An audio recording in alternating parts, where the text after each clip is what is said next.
podcast is part of the Sports Social Podcast Network.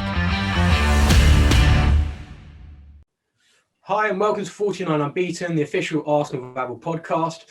We come for a bit of a football week roundup. It's been a crazy past kind of 7 days. We've had lots of action to dissect and discuss. Got Josh and Ben as per usual, and we're also joined by Chris Davison and Eduardo Hagn. How are you doing, guys? All good? Doing great, people. Thank you. Oh, good mine as well. Thanks for having me on. Good to hear, lads. Good to hear. So, in a kind of crazy week, we can't really not talk about it, but we've got to talk about the extremely disappointing exit to the Europa League, drawing 0-0 at Emirates Stadium with Villarreal. Josh, we're just going to start off kind of, what are your feelings? I know you've had some time to get your anger out and vent your frustration via Twitter, but Josh, what are you kind of feeling about, what's your feeling now about the whole game? It was just a weird tie, wasn't it, really? Arteta tinkered with the formations in both legs, with the selections, and I think as soon as we saw playing the false nine in the away leg, you sort of knew it wasn't going to go our way, I think. Just disappointing we couldn't score at the Emirates. That's all we needed, one goal in it. Yeah. Didn't go away. We had suspensions. You can't complain, really. We didn't really deserve to go through. And, I mean, potentially no European football next season unless we sort of win the next few games and qualify for the Conference League. But just disappointed. Disappointed but not surprised, which sums up this season, really. Yeah, we've joked about it on the podcast, UEFA Conference League, could never be us. And now we're looking like we might not even qualify for it. Chris, just kind of, what was your initial reaction to being knocked out, and what has that changed since times past and you've managed to kind of have a kind of another take on it? I think the saddest part for me was when that full-time whistle went. I didn't actually feel anything emotionally. I wasn't upset. I think obviously I was angry, very disappointed, but I also wasn't surprised. And that is the saddest thing for me. It was typical Arsenal, wasn't it? We're on about, our biggest game of the season. We knew we had to give it everything and score a goal to get back into the tie and give ourselves a chance of progressing through to the final. But it was just nowhere near the standards required. It was nowhere near good enough. Obviously, we went close a couple of times. But apart from that, it was really, really poor. And, I think the fact that I didn't really feel anything at full time, and I know a lot of Arsenal fans didn't as well. They weren't that shocked by it. It just goes to show, the situation we're in at the minute and how far we have fallen as a football club. When you're becoming used to things like that and outcomes like that, then it means we're in serious trouble and we're not in a good position.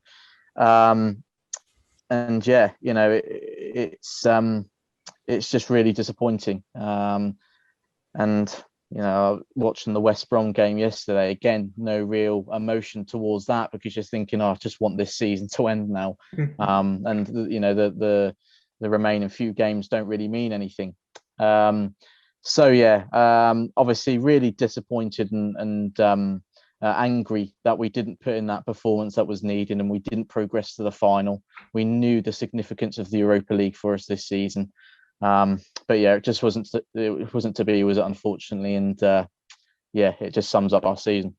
I think the most frustrating thing for me was, and I'm sure you guys will echo me on this, was the fact that why couldn't, those goals we scored were 3 very high quality goals. Why couldn't we just have one of those moments when we played Villarreal on Thursday night? Eduardo, just kind of on that similar kind of vibe and a similar kind of question, do you think that's the season done for us now? Or do you think there's anything, do you think there's a chance we can get into Europe? I mean, the season's over, at least in my eyes. I don't really want to get into a Conference League because that would be like tarnishing the image of the club, even though it's already tarnished. But getting into that, we're going to be a laughing stock as we are now. But I think a season without Europe, I prefer that to having the Conference League and playing teams like Rubin Kazan and things like that. So the thing is, I was devastated when that whistle blew. So a part of me just broke in 1,000 pieces and I wanted to cry and the tears came out of my face. And I was like, No, man, I can't accept my club being in this situation after all the glory we've come from. And personally, I just want to see us go back to competing. I'm not even asking you for a league title or anything. At least compete for that top four regularly and not be a laughing stock to the whole league every single weekend, man. Like yesterday, people were celebrating like crazy. Willian first goal. That was like, oh yeah, okay, nice. This guy scored his first goal in the almost the last game of the season, and everybody's happy. I can't be happy. This season has been an embarrassment to everyone, and the situation's dire. But we have to change something this summer. I think the latest reports are saying that we're gonna spend heavily, so we have to look forward to that. And if we don't, we are doomed. Yeah, well, I think there's a lot of talk to be had over the summer with this whole speculation of the Daniel Ek takeover, and we hear all these kind of noises coming out of the Cronkies. Like, I think the AFC Bell tweeted out saying that apparently the Cronkies are going to attempt to do something exceptional this summer, and I'm just like, if they haven't done it in the previous however many years, like nearly a decade they've been here, why are they suddenly going to do it now? I mean, you could argue we need it most now, but if we don't get into Europe next season, Ben, do you think that is the worst thing that could happen to us, or do you think there's some positives that come with that? I don't think it's a bad thing necessarily. It sounds stupid to say if you don't get into Europe, it's not a bad thing. But I mean, there's a lot of positives to not playing in Europe, even if the negatives are like, it's a bad thing to be not in Europe, but there are positives to take from it. I suppose the way to look at it, like, we can say instead of playing Thursday, Sunday, we're going to be playing Saturdays, every week. It's going to be 6 days on the training ground for Arteta to actually force what he wants to do, instead of this sort of every 2 days we're flying somewhere, or, we're going to a different hotel or whatever. There's going to be a lot more time to get across what he wants to do. And also, I think it will be a lot better for us in terms of squad depth. There's a lot of drop off in our squad about, if you start with Partey and Xhaka and then you drop down to Ceballos and Elneny, there's quite a significant difference. Whereas, if you're only playing every week, as opposed to like 2-3 times a week, Partey, Xhaka can probably play most games. And, you're going to be able to play your strongest team more often, which I think is going to be really important. I don't know. It's weird because we haven't not been in Europe in my lifetime. So it's going to be a different sort of season for everybody. But I think there are positives to take from it, even if it's, a disastrous season for us not to get into Europe in the first place. Obviously, after Thursday night, a lot of fans were very, very, I think gutted sums up, very downhearted, very just like, it felt like Olympiacos, like Baku last season's gone by. And a lot of fans suddenly started calling for the manager, started calling for even more for the owners to go. And I think a lot of people, including a lot of people at Vavel included, felt that it was time for Mikel Arteta to go. I think, Josh, you were one person that was quite heavily criticising the manager. But just to kind of, Chris, just your opinion, did you ever want Arteta out after that game? Or do you think that's just too reactionary and he still needs that time and that backing that we can give him, hopefully? Well, I must admit, it was the first time where I've sort of had the serious doubts over him and serious questions. He obviously set the team up for that semi-final. He told them how to play. He told him what he wanted from those players. And for some reason, they just didn't deliver, nowhere near good enough, as I said earlier. A couple of decisions left me a little bit baffled, i.e. taking Aubameyang off when we're needing a goal. He's gone the closest to scoring all night as well. So I still think he could have taken someone else off. Look, it's such a difficult one, and I'm really split on this whole, Arteta talk, because of course we could sack him, whether it would be now or at the end of the season, and bring someone else in. But I still think that, and again, this is a personal opinion, that the problems run a lot deeper than the manager. And I've said before, we could have a world-class manager, one of the best managers out there in charge of this Arsenal team, be it a Guardiola or a Jurgen Klopp. And I still think we wouldn't see that much progression, or more progression than we've seen under Arteta, in the same amount of time that Arteta's had under a new manager like that. There's certain individuals in this squad and at this club that aren't good enough to play for it and represent it.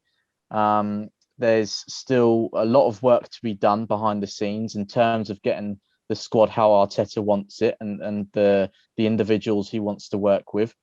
And I, it's sacking a manager is the easy answer, isn't it? And we've gone on about this process for a long time, and Arteta bringing a new dawn on Arsenal Football Club, a new era. And Rome wasn't built in a day. We know that. We know that this was a big project for Arteta to take on. He's an inexperienced manager as well, new to the job. I just think that maybe the wise thing to do is see what happens over the summer. Say the Kroenkes invest hugely into the team and support the manager. And we make some really good signings in the coming months. We ship out the other players that don't want to be here or aren't good enough, and see how we end up maybe sort of the start of next season, halfway through. And if again there's still no major sort of developments and improvements, then yes, I think change will be needed, because we can't carry on like this. We can't afford to. I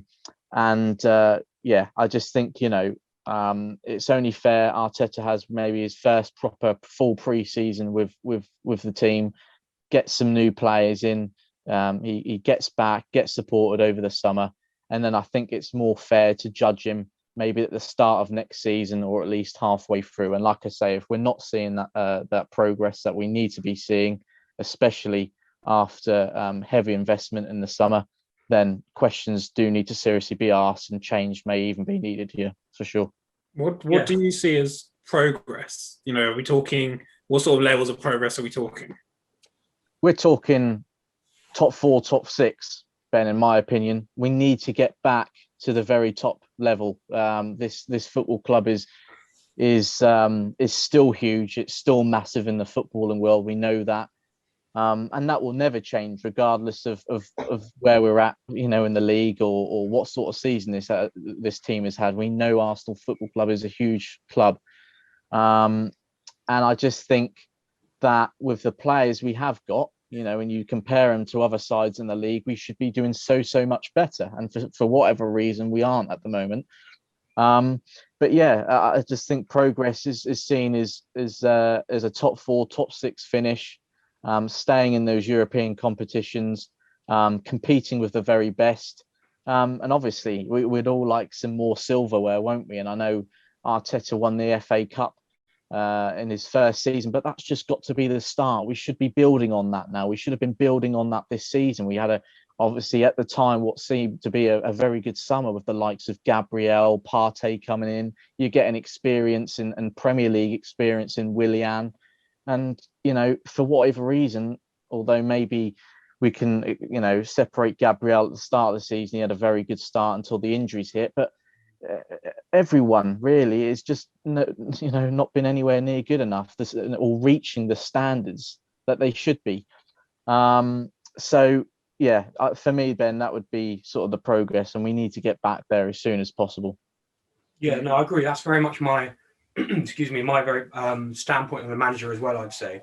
I think alongside a lot of players not being good enough this season, I do think we've been unlucky with a lot of injuries as well. You had the likes of, more recently, Lacazette doing his hamstring in when he started playing well for us. You've had Kieran Tierney, who's been on the sidelines for a lot of this season. And, well, yeah, like you said, Gabriel, Thomas Partey have had their injuries when they come to form. So I think we've been unlucky with that side of things.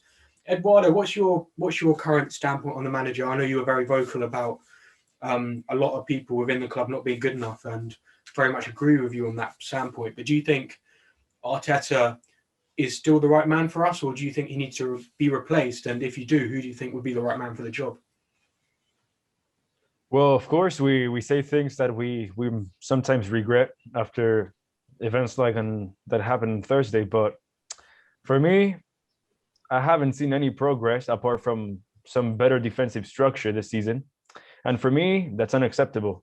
A shot in a game you have to score.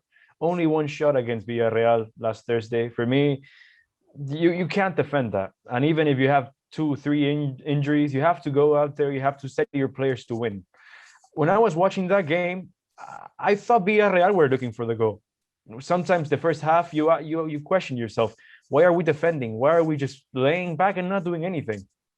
And look, we are 9th in the league right now, thankfully, because we're 15th at some point. And for me, that's unexcusable. On the other side, though, I don't trust the owners or the executives to appoint the right manager to take this club forward. So I'm in a point where I think if he goes, it's okay. And if he stays, it's okay as well. Because the people here just are incompetent, as I always say. And I just pray they change something after this debacle that we saw this last Thursday and the whole season as well. It's been an embarrassment to everybody, and that can't happen again. Our first season without Europe in 25 years. We are nowhere near the level acceptable. Look at what Tuchel has done at Chelsea. Then you ask yourself, can we attract a manager like that, or can the board find someone with that type of impact on the club? And I don't think so. I don't think the right man is out there for us. People say Allegri. I don't agree. People watching Arteta's lineup the other day were saying we were negative. I think we were negative. But if you see Allegri, he's just as negative. So we come from a culture of playing good, free-flowing football because of Wenger. And we have to respect that. We have to respect the values and what the fans expect. So I think going forward, we can just pray to invest heavily this summer, get the right players in, and to see if Arteta's the right man. We will have to wait until the first couple of games in the season, and if it all goes wrong, you have to change, because we can't afford to have another season like this. For me, his trial will be the first 10 games in the league next year. If he doesn't pass that trial, you have to sack him. For all four of you, I don't need a word, actually. Do you have faith in the Arsenal hierarchy to bring in the right players to make the team, to put the team back in the right direction? I don't think you can, because you look at where we are, the position we're in. Like, it's all well and good promising to spend however much money you're willing to spend, but we can't go and get the targets we want. We can't go and get world-class talents without offering them European opportunity. We can't get a War or Camavinga or Eduardo or whoever we want to get to improve where we need to improve, because who's going to come to us? Usually our best players want to leave, reportedly, because we can't offer that. Like Leno, maybe sort of Lacazette might want to move on. If you're going to sack Arteta, you do it straight after the end of the season and give the manager a whole summer to rebuild. If you're not, you can't sack him halfway through the window, because then you have half a window with one manager and half a window with another. And then you give him a full season, because then what's the point in doing it then with a January window when no one's going to move? But I don't think we can trust anyone at the club at the moment. Players, management, Vinay, Josh, Stan, whoever it is. So it's a really difficult predicament we find ourselves in. But I'm not buying this positive summer talk, because I don't think we'll be able to get anyone that we actually want or need. I think this summer's the first window where we'll be able to properly judge Edu, Arteta, Vinay and the board for, like, are they the right people for the job? Because I thought we had a good summer transfer window last summer, and I think we've had good summer transfer windows in the last couple of years. However, this season we most likely won't have the European football, and the danger we could fall into is if we lose our best players, or we lose Leno, we lose the likes of a Lacazette or Aubameyang, then we need to make sure that we still go into the new season stronger than we ended the last one, or we won't see any change. But just obviously, we will talk a bit more about transfers and who we think we could get at the end of the episode. But we had a game which I think, well, you guys will agree with me, was underwhelming against West Brom. It was probably the most underwhelming victory I've had as an Arsenal fan, just after the manner of the Villarreal game. But Ben, just kind of to sum up your overall emotion from after that game, what are the positives you can take for that? Because we're gonna keep upbeat on this. Positives. Well, Willian scored. That was good. Smith Rowe, again, opening his account for the club in the Premier League. Saka looked good at left back. which is something we've spoken about for a while. Makes you wonder what would have been, what could have been. But he was very good at left back. I thought that we were shown the levels of our midfield by the fact that Partey came on when we were struggling, and we immediately got a lot better and went and got that third goal. Really showed the difference, even though it's not always obvious by statistics or whatever, but simply by moving the ball faster, picking up the right positions in transition, that sort of thing, stuff that is intangible to statistics. I thought we actually looked quite good and could have scored 6 or 7. That move down the left-hand side that kept resulting in low crosses into the box was brilliant. But again, that's sort of the one trick Arsenal have at the moment. You didn't really see much coming from anywhere else, which is what would worry me going forward. I mean, I know we put Saka at left back instead of on the right, but aside from that one moment of magic from Pepe, the rest of it was sort of a bit average all over the pitch, apart from the Saka-Willian combination, I thought. Eduardo, do you think that Mikel Arteta not playing Saka at left back was a big mistake for the Villarreal game? I think so. I've been an advocate for Saka to play left back for a while, and for some reason he doesn't want to try what has already worked before. I think this game had barely any positives apart from 3 points, because I get nothing from beating 19th place West Brom. We relegated them, so it's not like, for example, if it would have been Chelsea that would be 3-1, I would say yes, that's an improvement. Come on, but nothing, man. We will see what we do on Wednesday, so that will be the real test. I want to see a performance there. I want to see some pride, some mentality, some fight for the badge. So, look, that game, I was like, they scored and I didn't even celebrate, because I had no intention to even waste my time watching that game, because they wasted all of our times last game. So yeah, I was just careless. I want to see more improvement heading on to the final few games of the season. I want the club to win every single game. I don't want any more excuses, because the season has been full of excuses, man. Arteta after Villarreal said we deserve to win the tie. That's bollocks, man. Come on. And man, we can only pray, as I'm saying in this last 3 times I've spoken, and we have to ship as many players as we can out that are not good enough, even if it has to be like I said, because with him, I don't think we're going to reach top 4. So we have to plan. And sadly, I wanted to touch on this before, but I think we have that idea that if we don't make European football, we're doomed, because our owner doesn't really spend. A team like Chelsea, if they go without Europe 1 year, they don't care. They can go out, Abramovich splashes the cash, and they're back competing next year. The year they signed N'Golo Kante, they ended up 10th. We are thinking here that we can't sign a player from West Ham because we ended up 9th. So imagine, that's the situation we're in, and we have to change that. Yeah, you're right. It was. 100%. Can I say quickly?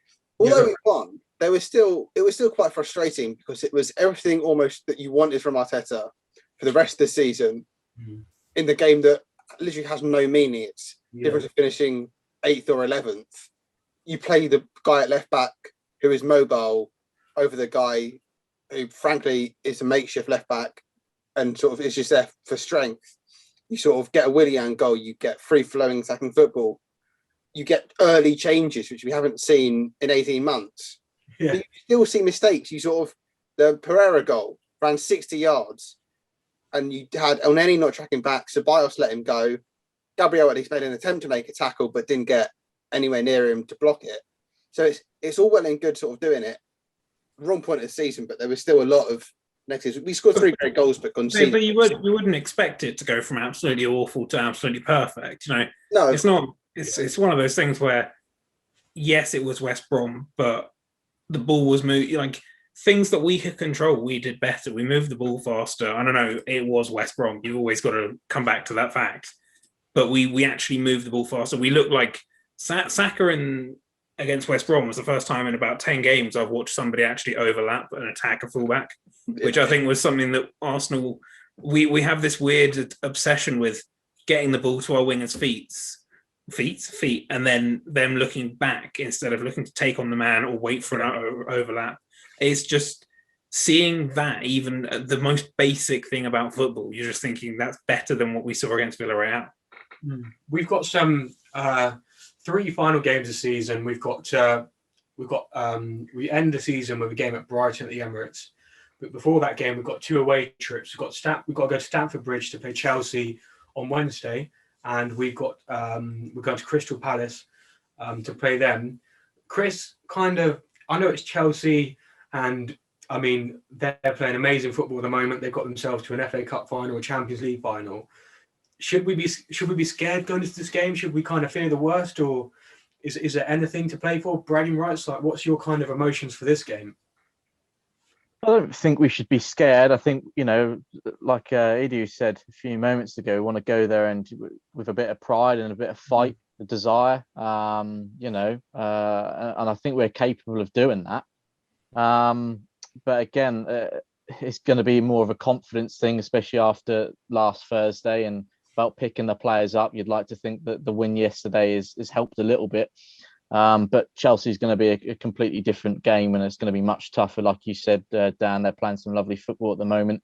Their confidence is sky high, and they're at home as well. So it's going to be a difficult game. They're going to be difficult to break down, but hopefully we can sort of carry on that fast-moving football we played yesterday and take it to Stamford Bridge on Wednesday. That's what we're going to have to be. We're going to have to be ruthless. We're going to have to work hard on and off the ball. We're going to have to take our chances, create lots of chances as well, if we want to get anything from that game. Do you think it'll be a full strength Chelsea team, especially with the cup final at the weekend? Is there sort of any risk, not risk, but any chance they'll play sort of Kepa rather than Mendy, or whether some of the, not youngsters, but some of the more rotation squad players will get in and not give us a chance, but you'd rather face Kepa and them rather than Mendy and Werner and Havertz? Yeah, absolutely. And I think there probably is a strong chance they'll rotate, like you say, with the cup game in mind. But again, overall there's still a strong side. We're going to have to play really well, be confident. And yeah, like Edu said, like I mentioned a moment ago, we just want to see them play with some pride, some desire, some fight in them. There's not anything or much to play for this season now, and the excitement surrounding our games and our upcoming games between now and the end of the season isn't really there now, and what will be. Obviously, it would be nice to go there and win again. They're a London rival, and because of where they are in the league, and obviously they're in the Champions League final, it'll be sort of a success to beat them. It would be a good result. But what I tend to do with Arsenal now is prepare for the worst, and if it all goes Pete Tong, then you won't be that surprised. But obviously, if we were to get a good result, then it would be nice. Josh, what are the big, what players must be playing in that game for us? What are the most essential kind of decisions Mikel Arteta has to make? I mean, on paper, you sort of say Tierney has to start, Aubameyang has to start. You sort of Lacazette's in form. Does he get in there with Smith Rowe and Saka are impressed? But I mean, Aubameyang's not really delivered this season. Tierney's been good when he's been playing, but he's had a lot of injuries. Do we risk him with them risking being out for months over the summer, or do we just accept that this season ultimately is just playing for pride and position, really, sort of nothing really to compete for? And do you say, fine, we'll play sort of Cedric in there now, he's sort of recovered, let's not risk Tierney for 90 minutes? What do you do? I mean, Chelsea, I don't think I'd play the youngsters. I think you sort of expect Aubameyang and or Lacazette to play. Saka looked good. Smith Rowe scored his first Premier League goal. You can't really drop him. Odegaard, I mean, he's probably going back to Madrid. What do you do for him for 3 games? So you want the big players to start against some of your biggest rivals, but is it worth it for them all to play, or do you just mix it up for the last 3 games? But Saka, Smith Rowe, Tierney, I'd like to see him there just because they've probably been our best 3 players this season. Sure. Smith Rowe is a doubt for the moment, isn't it? I think it's with the hamstring injury. Yeah. I think you might see Odegaard come in there then in that case for Smith Rowe, but Saka at left back probably. and then I don't know. I don't like him playing on the wing, but go all guns blazing and play Aubameyang on the left, Pepe on the right, and like it up top with Odegaard sort of just in behind. Obviously, on the game against West Brom on Sunday, Gabriel Martinelli played up front. I think he got a bit bullied, and he looked maybe Mikel Arteta kind of like, obviously a lot of fans have been calling for him to start up front and to be playing in that centre forward role. But I think maybe we got to see maybe the reason why Arteta hasn't been doing that, because I think he got a bit bullied by the West Brom centre backs. Eduardo, what's your kind of take on Martinelli in centre forward? Do you agree with that, or do you think he should be given a couple more games to be given a chance to prove himself in that role? I think so. I mean, when you have like a constant regularity in a role, you have to start getting game time there to accommodate yourself. His last few games, he's been playing at left wing, and changing from left wing to center forward in one game, it's not easy to do at the age of 19. So I think he still has to get other chances there. Well, we will see what the plan for Balogun is, because if he's going to be the backup center forward, you're going to have to move Martinelli to the left. So I think you can accommodate 15 players in the side, so you're going to have to make decisions, and whatever they think is better for him, it's going to have to be. And I think it's center forward personally, but if they choose to go left wing, I wouldn't mind either. So we will have to see. Chris, what's your take on Martinelli in centre forward? Do you think he's best there, or do you think the wing is his best position? Well, based on what we've seen of Gabby so far, I'd say on the wing he's best, but you can still tell, he's adjusting as a centre forward. We've seen some footage of him in training, working on his finishing, and there's obviously been a few people say that they are sort of training him up as more of a centre forward, as a striker. And I think he's got the potential to play there. Absolutely, we've seen before. He's a good finisher in front of goal, good instinct. Yeah. And I think he can make it there. But I just think, physically, he's got to improve if he wants to sort of play there more regularly, and obviously just getting used to that role. It's still early days for him in the centre forward position. And I'm sure, in training and maybe every now and then in games, as we saw yesterday, Arteta will try him there to gradually get him used to it. But obviously, certainly from what we've seen so far, his speed, his work rate, on those wings is brilliant. I think it'll be better for Arsenal next season if they were on the left rather than through the middle. It's sort of I know there's a lot of worry about Lacazette's future in terms of he's only got 12 months left, obviously, and there's potential that he'll leave this summer or leave on a free next summer. There's Aubameyang. We're not really sure what's going on with him because he's obviously recovering from malaria. So it's a case that Arsenal probably can get by probably with Aubameyang next season and maybe Balogun beneath him, and maybe sign another striker to take Aubameyang's place in the future and then rotate Balogun into the other striker. Whereas on the left, Arsenal seem quite threadbare. We've seen Smith Rowe play there a lot.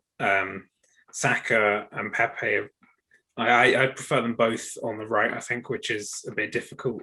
And then obviously there's Willian, but if Martinelli was to play on the left, and then you could maybe incorporate Aubameyang through the middle, that would feel a lot more satisfying than having to choose between Martinelli and Aubameyang for the central striking role.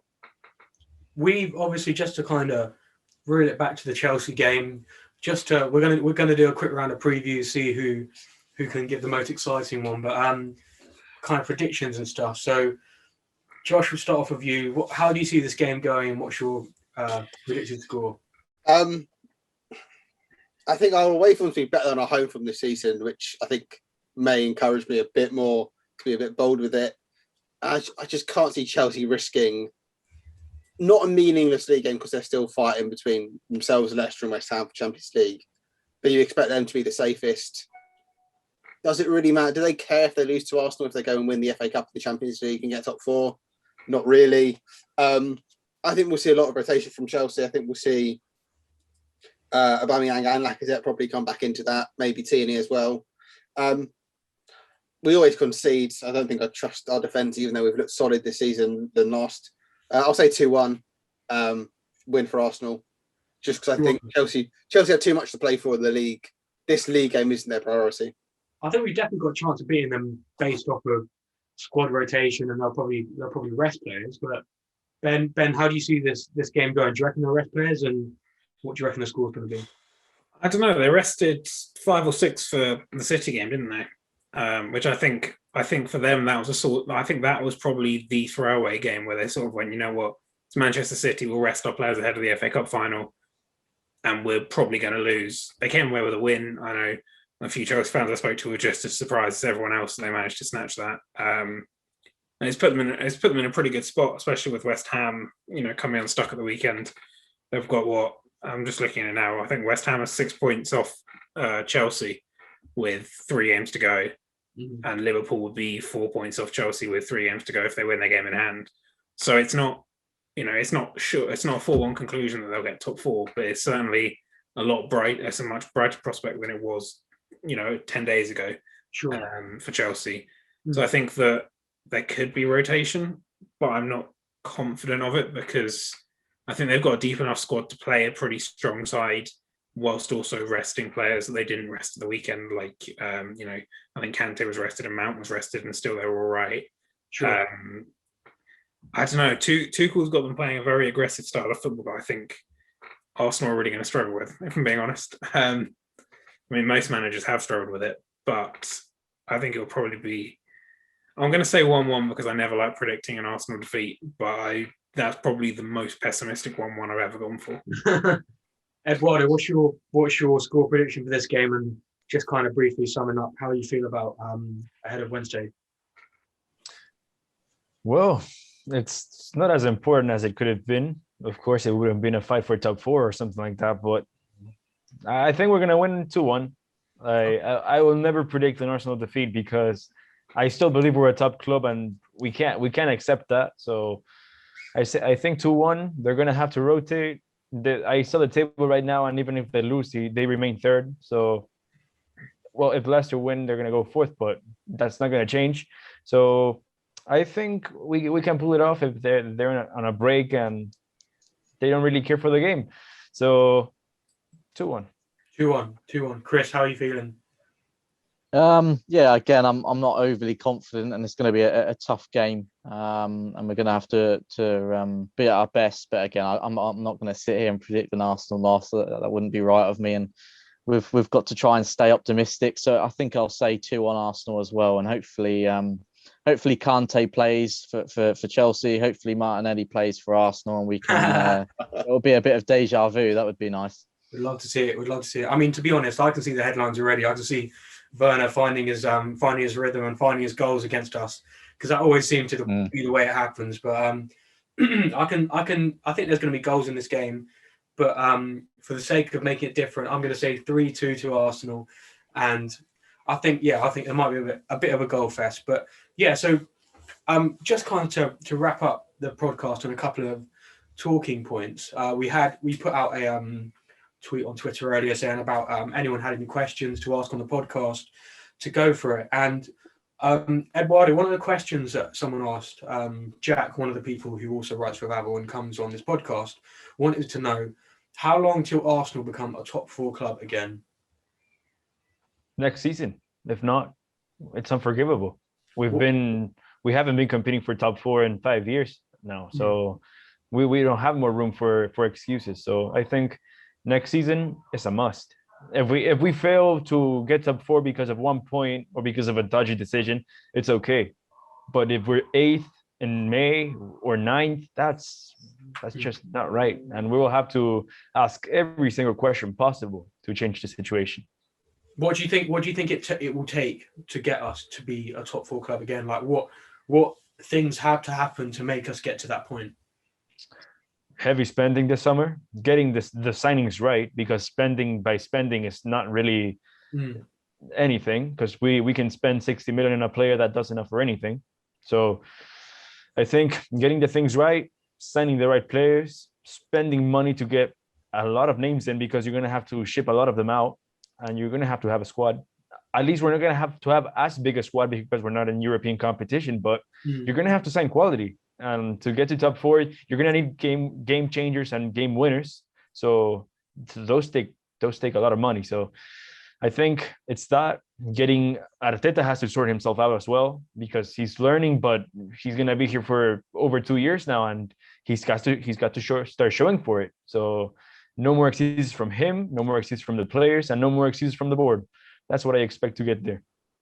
We on the previous podcast with Eduardo, I put out a hypothetical question asking if you could sign one player, who would it be? And you said Jack Grealish, and we got quite a lot of I got quite a lot of backlash from that tweet from a lot of Aston Villa fans who seem to be very protective of their realistically their player that would keep them in the Premier League. But we'll put that hypothetical question out again, but with a bit of a spin on it. So, Chris, just to kind of include you in this debate as well, if you are on that Arsenal board for next season, and let's say you can sign 3 players in 3 positions to strengthen the squad and to hopefully put us back to becoming that top 4 side again. Sorry to put you a bit on the spot, but kind of what 3 players would you choose?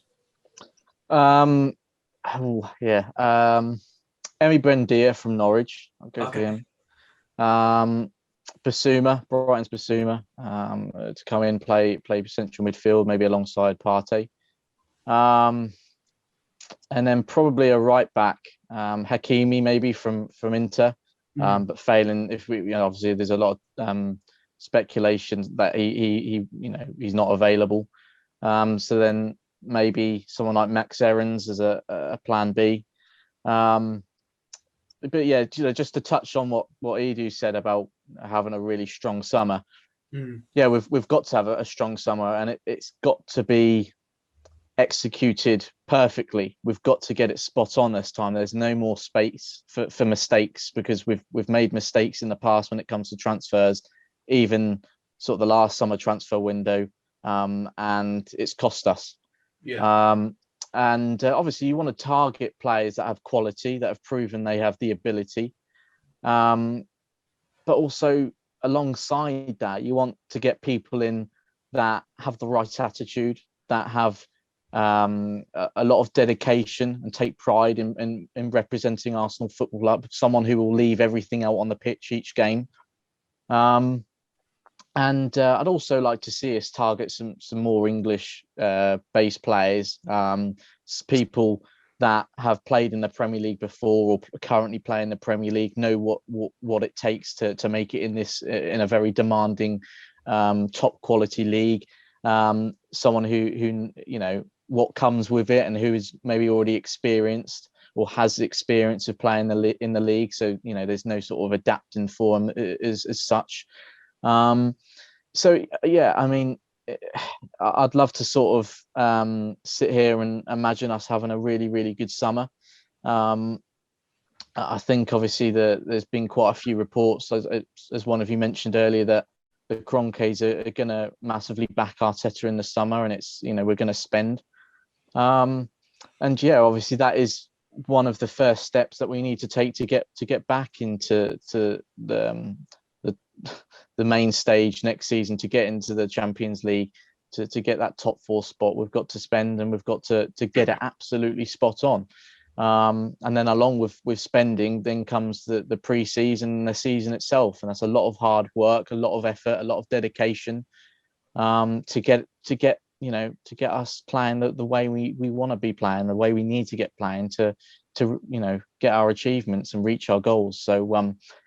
So yeah, I'm keeping my fingers crossed. We'll have a good summer, and we'll get it spot on. We've learned from our mistakes. But again, I know, as we also touched on earlier, do you really, trust the people in charge at the club based on the decisions they've made before? And I've got to admit, I'm not overly confident, but you can only hope, can't you, I guess? Yeah. No, fingers crossed. And yeah, I think you hit the nail on the head there. We really do hope for a big summer. And I think Arteta summed it up as well, saying it's unprecedented the amount of business they'll have to do this summer. So we really hope that the right people leave the club, the right people come in, and we'll just wait and see as far as also the Daniel Ek takeover and what goes on there. But cheers, guys, for joining us for the podcast. It's been brilliant to have you on again. We'll definitely have to do another one soon. But yeah, we're going to call it there, guys. Make sure to tweet us at ArsenalVavel1 just to kind of give us some reaction to this podcast. check out all the guys in the description. Chris and Edu will be below, as well as Josh and Ben. And catch us in the next episode soon. Cheers, guys.